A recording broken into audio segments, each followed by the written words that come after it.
আল্লাহ চাইলে তো সরাসরি রূহ জগৎ থেকে হাসর জগতে সমবেত করতে পারতেন। মাঝখানে এই জগতে আল্লাহ আমাদেরকে কেন পাঠালেন?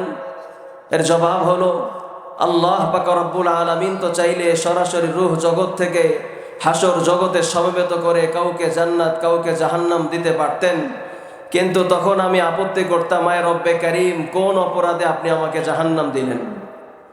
এই জন্য আল্লাহ পাক রব্বুল আলামিন বান্দাকে তার আমলের প্রতিযোগিতায় অবতীর্ণ হওয়ার জন্য, পরীক্ষা করবার জন্য আল্লাহ স্বল্প হায়াত দিয়ে দুনিয়াতে পাঠিয়েছেন আল্লাহর গোলামি করার জন্য। কার গোলামি?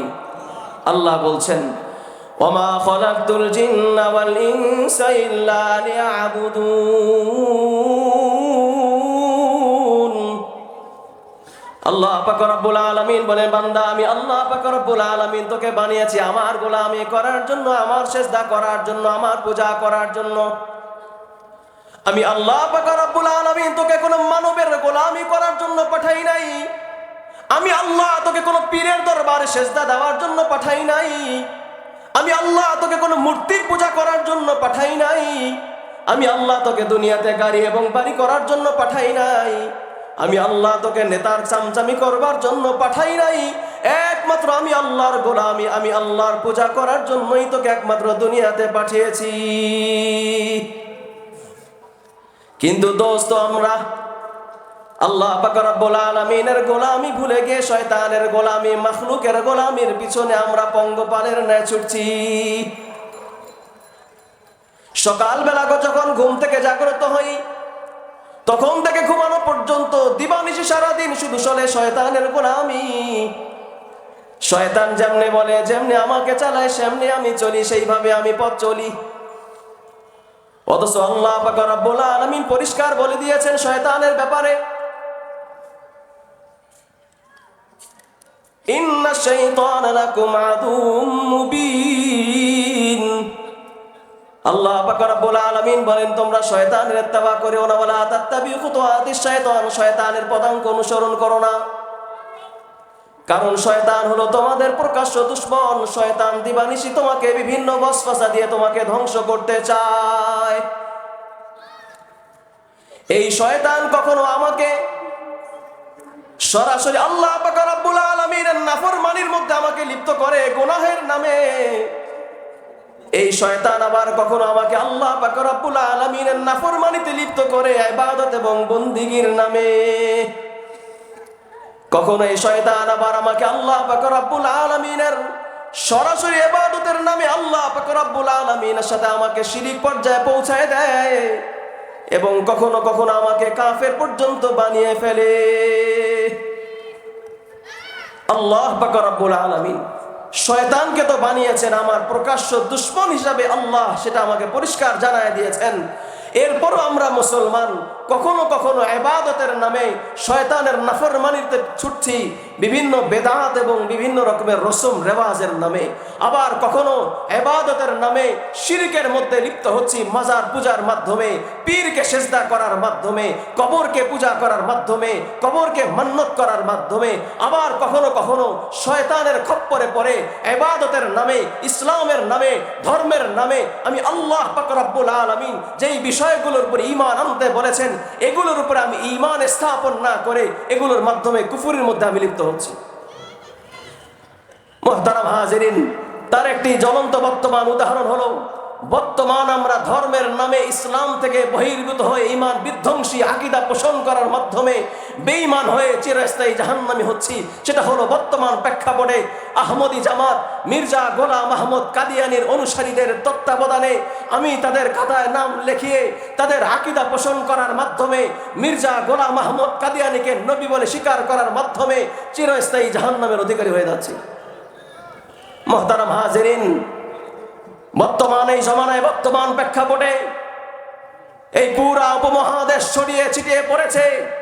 বাংলার প্রত্যন্ত অঞ্চলগুলোয় মির্জা গোলাম আহমদ কাদিয়ানীর দালালেরা, মির্জা গোলাম আহমদ কাদিয়ানীর অনুসারীরা, আহমদী জামাতের গোলামরা, এরা সরল মনা মুসলমানদেরকে ছলে বলে কলে কৌশলে মির্জা গোলাম আহমদ কাদিয়ানীর তাবেদার অনুসারী বানানোর মাধ্যমে চিরস্থায়ী জাহান্নামী আমাকে বানিয়ে ফেলতে। ঠিক ঠিক না? অথচ মির্জা গোলাম আহমদ কাদিয়ানির জিন্দেগি, তাদের ইতিহাস আমাদের সামনে স্পষ্ট। কে এই মির্জা গোলাম আহমদ কাদিয়ানি? ভারতের পাঞ্জাব প্রদেশের গুরুদাসপুর জেলার কাদিয়ান নামক জেলায় 1835 খ্রিস্টাব্দে মির্জা গোলাম মর্তুজা এবং চেরাগ বিবির মাধ্যমে আল্লাহ তাকে দুনিয়াতে পাঠান। ভারতে পাঞ্জাব প্রদেশের গুরুদাসপুর জেলার কাদিয়ান নামক গ্রামে 1835 খ্রিস্টাব্দের 13ই ফেব্রুয়ারি তিনি জন্মগ্রহণ করেন। বাবার নাম মির্জা গোলাম মর্তুজা, বাবার নাম হলো, মায়ের নাম হলো চেরাগ বিবি।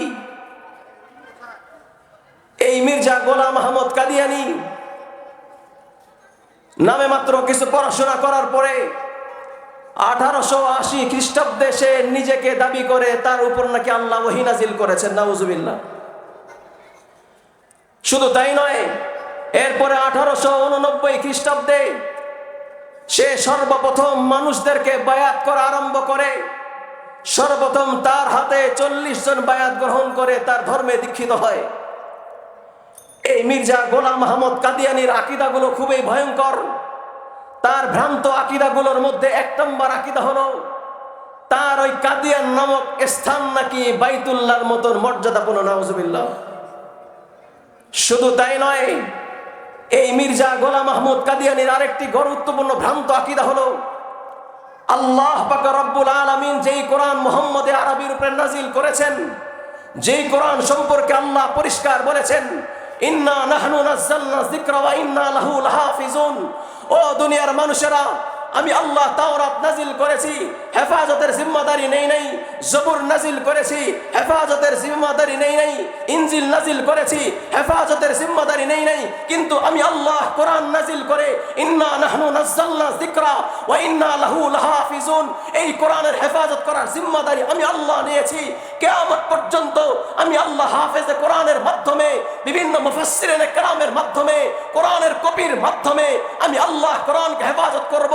অথচ জঘন্য পাপিষ্ঠ প্রধান বেঈমান কুলাঙ্গার বলে আল্লাহর কোরআন নাকি রহিত হয়ে গেছে, তার বানানো কিতাব আল বুশরা নাকি এখন থেকে চলবে, নাউজুবিল্লাহ।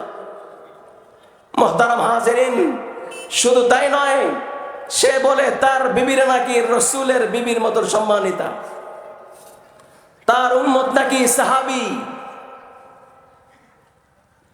এবং তার আরেকটি গুরুত্বপূর্ণ ভ্রান্ত আকীদা হলো হযরতে ঈসা আলাইহিস সালাতু ওয়াস সালাম তিনি মৃত্যুবরণ করেছেন, ইয়াহইয়া আলাইহিস সালাতু ওয়াস সালাম আর দুনিয়াতে আসবেন না। এইভাবে বিভিন্ন তার ভ্রান্ত আকীদা। আরো জঘন্য তার মন্তব্য হলো তার আকীদা নবী করিম সাল্লাল্লাহু আলাইহি ওয়াসাল্লামের থেকেও নাকি তার মর্যাদা বেশি, নাউজুবিল্লাহ।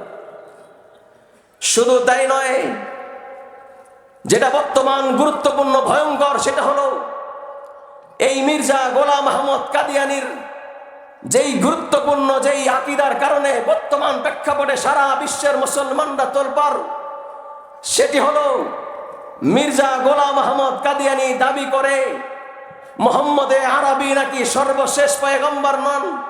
মুহাম্মদে আরবি সাল্লাল্লাহু আলাইহি ওয়াসাল্লামের পরে তার নবুয়ত শেষ হয়ে গেছে, সে নাকি নতুন করে আল্লাহ তাকে নবী হিসাবে দুনিয়াতে পাঠিয়েছেন, নাউজুবিল্লাহ। মুহতারাম হাজিরিন, অথচ আমরা সকলে পরিষ্কার জানি আমাদের নবী সর্বশেষ নবী, ঠিক ঠিক না? আল্লাহ পাক রব্বুল আলামিন কোরআনে কারীমের সূরা আহজাবের 40 নং আয়াতের মধ্যে আল্লাহ পরিষ্কার বলেন, মা কানা মুহাম্মাদুন আবা হাদিম মির রিজালিকুম, মা কানা মুহাম্মাদুন আবা হাদিম মির রিজালিকুম ওয়ালাকির রাসূলুল্লাহ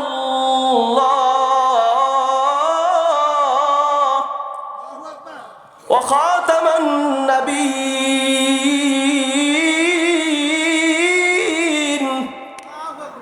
আল্লাহ পাক রব্বুল আলামিন বলেন, মুহাম্মদ তোমাদের মধ্যে কোনো পুরুষের পিতা না, ওয়ালাকির রাসূলুল্লাহ, বরং তিনি আল্লাহর রাসূল, ওয়া খাতামান নাবিয়্যিন, এবং তিনি নবুয়তকে সমাপ্তকারী।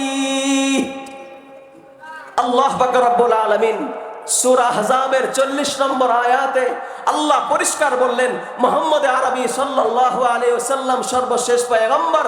তিনি শুধু আরবের জন্য পয়গম্বর না, সারা বিশ্বের জন্য পয়গম্বর। তার জামানার জন্য তিনি পয়গম্বর না, কিয়ামত পর্যন্ত আনে ওয়ালা সমস্ত মানুষের জন্য পয়গম্বর। ঠিক ঠিক না? নবী করিম সাল্লাল্লাহু আলাইহি ওয়াসাল্লাম বলেছেন, আনা আখিরুল আম্বিয়া ওয়া আনতুম আখিরুল উমাম। আমি হলাম সর্বশেষ পয়গম্বর এবং তোমরাই হলো সর্বশেষ উম্মত। নবী আলাইহিস সালামের উদাহরণটা হলো এমন, একজন অনেক সুন্দর একটি ভবন নির্মাণ করেছেন, বিশাল এক আলিশান, অনেক কারুকাজ বিশিষ্ট একটি ইমারত বানিয়েছেন। মানুষ দলে দলে সেই ভবনটি দেখতে আসে, এসে দেখে এত কারুকার্যপূর্ণ ভবন তারা জীবনে কোনোদিন দেখে নেই, অনেক প্রশংসা করতে থাকে। কিন্তু দেখে তারা দেয়ালের এক জায়গায় একটা ইট পরিমাণ জায়গা সেখানে খালি রয়েছে। সকলে বলে, এত সুন্দর একটি ভবন, এই ইটের জায়গাটা খালি কেন? নবী করিম সাল্লাল্লাহু আলাইহি ওয়াসাল্লাম বলেন, আমি হলাম সেই ইটের জায়গা। আমি সেই ইট, সেই জায়গায় এসে আমি আল্লাহ পাক রব্বুল আলামিন আমাকে সর্বশেষ ইট হিসাবে সেখানে প্রেরণ করার মাধ্যমে নবুয়তের দরজা আল্লাহ বন্ধ করে দিয়েছেন, আল্লাহ সিল মোহর দিয়েছেন। কিয়ামত পর্যন্ত কোনো আর নবী আসবে না। মুহতারাম হাজিরিন, তো আমাদের নবী সর্বশেষ নবী, এই কথার মধ্যে কারো কোনো সন্দেহ আছে? নবীর পরে নবী নাই। বলেন, নবীর পরে নবী নাই।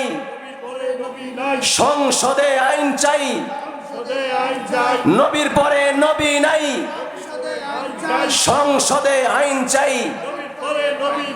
মুহতারাম হাজিরিন, সুতরাং আজকের মাহফিলের মাধ্যমে পরিষ্কার একটা কথা বুঝায় যায়, মির্জা গোলাম আহমদ কাদিয়ানী কাফের।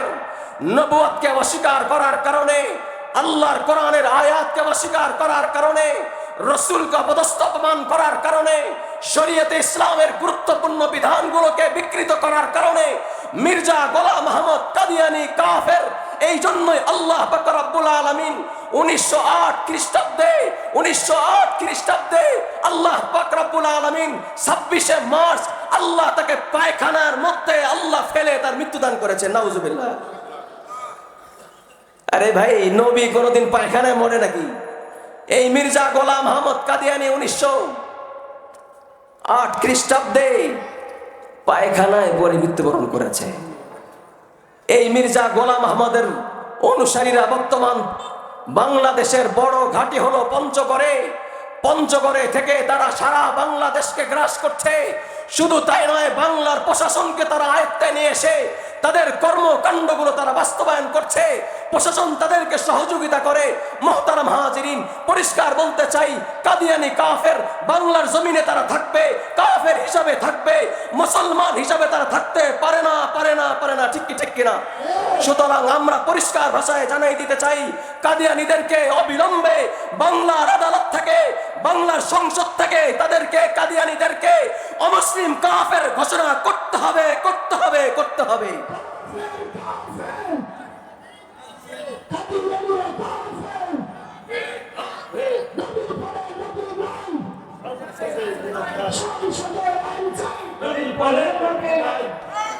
মুহতারাম হাজিরিন, সুতরাং তারা কাফের হিসাবে কর্মকাণ্ড বাস্তবায়ন করবে, কোনো আপত্তি নাই।